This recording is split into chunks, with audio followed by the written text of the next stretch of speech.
Ils nous regardaient, Plus de lumière? en espérant qu'il y aurait, disons, une musique céleste et de brillants éclairs, j'en sais rien. Il y a beaucoup d'humidité ici. Ouais, fais attention.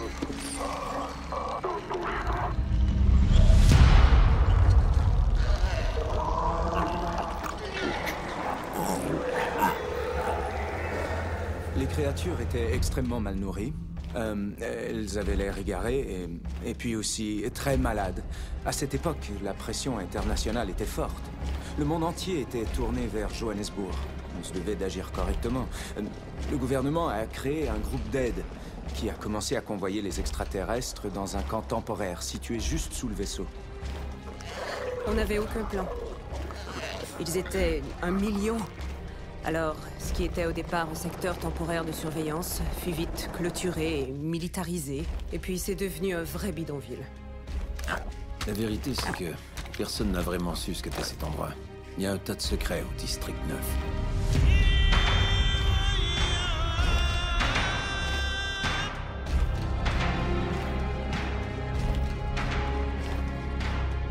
Au début, on a accordé beaucoup d'attention aux extraterrestres pour les régulariser, les protéger également.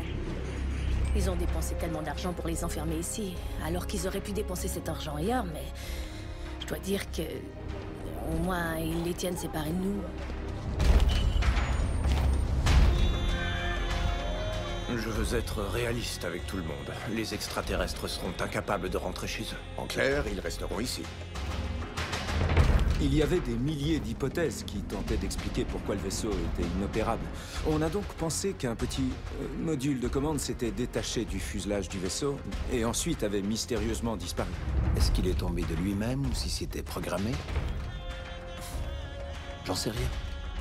En examinant ces images, on voit très clairement qu'une pièce se détache effectivement du vaisseau.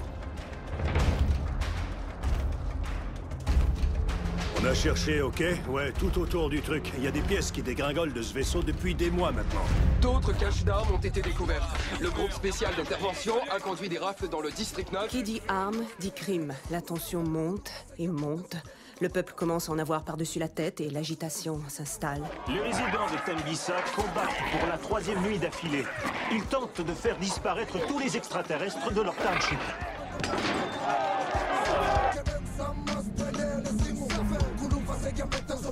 Ouais, ils doivent réparer leur vaisseau et puis retourner chez eux, ouais. Qui partent tout de suite. Ouh, ça j'en sais rien, mais qui partent tout de suite. Si c'était des gens d'un autre pays, d'accord, mais ils sont même pas de notre planète à nous. Et le gouvernement a instauré un couvre-feu. Ce sont les mollusques qui ont enlevé mon épouse. Le terme mollusque qui désigne les extraterrestres est méprisant et nous fait penser à des éboueurs qui ratissent les bas-fonds et se nourrissent de déchets.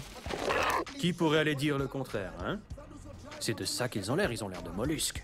Les extraterrestres ont fait main basse sur une somme d'argent indéterminée. Un passant a été blessé. Enfin, pour un extraterrestre, ça peut être perçu comme étant distrayant, mettre le feu à un véhicule. Mais faire dérailler un train, pour nous, ça demeure un acte de violence.